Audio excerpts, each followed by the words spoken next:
کۆمەڵی دادگەری کوردستان کە بەشداریەکات لە هەڵبژاردننی خولی پێنجەمی ئەنجومەنی نوێنەرانی عێراق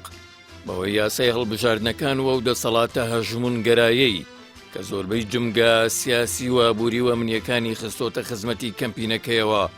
دەزانێت کێبەرچیان هاوسەنگ نین و هەلەکانی لە بەردەمی کاندیدەکاندا یەکسان نین. بەڵام کۆمەڵ بە بڕوا بەخۆبوون و دڵنیایی لە پشتیوانی جەماوەری کوردستان دەیەوێ وەکو هەمیشە لەمپەرەکان تێپەڕێنێت و دوجار بۆ خزمەتی گەلەکەی بە چۆنایەتی پاڵێوراوانی کاریگەری لەسەر ئەو ئەنجومەنە دروست بکات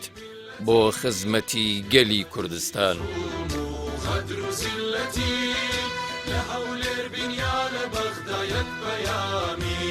خولە ڕابردووەکانی هەڵبژاردن چ لە ئاستی هەرێم و چ لە ئاستی عێراق پڕبوون لە بەڵێنی لیست و کاندیدەکان بە جەماوەری گەلەکەمان، بەڵام لە ڕاستیدا بە کردارکردنی گفتار و بەڵێنەکان زۆر کەمن ئەگەر مەحاڵیش نەبن، بۆیە پاڵێوراوانی لیستی کۆمەڵ تەواوی هەوڵیان خستۆتە کار بەرنامەیەک ڕابگێنن کە جێبەجێ بکەن و بتوانن وەڵام دەرەوەی دەنگدەرانیان و ئەوانی تریش بن. لەو بەرنمەیەدا لەبارەی ماف و ئازادیەکانەوە ئاماژەیان بە چەند خاڵی گرنگ کردووە، لەوانە کارکردن بۆ جێبەجێکردنی دەستوری هەمیشەی عێراق، بە تایبەتی جەختکردنەوە لەو مادانەی کە مافەکانی گەلی کوردستان لەخۆوەگرن کە پارتە خاوەن کوتلە گەورەکانی کوردستان لەبەر سەرگەرمیان بە پشک و دەستکەوتەکانیان ساڵانێکە تەنها لە میدیای کوردستانیدا باسیەکەن و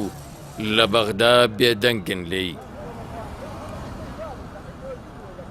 خاڵێکی تریە و بەرنمەیە جەختکردنەوەی لە پابەندبوون بە مادەی 2 دەستوری عێراق کە پارێزگاری پێگەی ئاینی ئیسلامەکات لە پرۆسەی یاسادانانی وڵاتدا بۆ پێی کە دەستوری داهاتووی هەرێمی کوردستان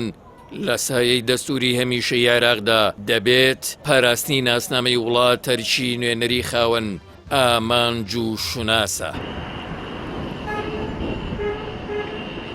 یەکێکی تر لەو بنەمایانەی پاڵێوراوانی کۆمەڵ بەڵێنی کارکردن لە پێناویدا دەنە دەنگدەرانیان هەوڵدانی سازاندنی زەمینەی لەبارە بۆ چەسپاندنی بنەمای تەوافق و هاوسەنگی سیاسی لە بەڕێوەبردنی دەوڵەتی عێراق،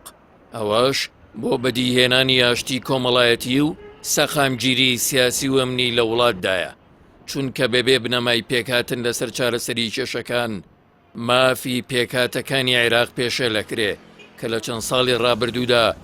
گەلی ئێمە لەسەر دوورکەوتنەوەی هەندێک پێکاتە لەو بنەما گرنگە زیانی زۆری لێکەوتووە کە هەندێک جار بەهۆی سیاسەتی هەڵەی بەرپرسانی هەرێمی کوردستانەوە گەلەکەمان باجی ئەو شکستە دیبلۆماسیانەی داوە. بنەمایەکی تری گرنگ کە ئەندامانی لیستی کۆمەڵکاری لەسەرەکەن پارێزگاریکردن لە مافەکانی مرۆڤ و ئازادی ڕۆژنامەگەری و ڕادەربڕین کە لە ماوەی ڕابردوودا عێراق و هەرێمی کوردستان لەسەرەوەی لیستی ڕەشی پێشێلکاریەکانی مافی مرۆڤ و ڕۆژنامەنووسانەوە بوون، بەوەش ناوبانگی وڵاتیان لە نێو کۆمەڵی نێودەوڵەتیدا زڕاندووە. خاڵێکی دیکە پاراستنی پرەنسیپی دراوسێتی و پەیوەندیەکانە لەگەڵ وڵاتاندا، ئەویش لەسەر بنەمای بەرژەوەندی هاوبەش و ڕێگەنەدانە بە دەسوەردان لە کاروباری وڵات کە زیانەکانی عێراق لە دەسوەردانی بێگانەدا زۆر بەرچاوە، بۆیە نابێت چیتر ڕێگە بدرێ وڵاتەکەی بکرێتە گۆڕەپانی یەکلاییکردنەوەی ململانەی ناوچەیی و نێودەوڵەتیەکان.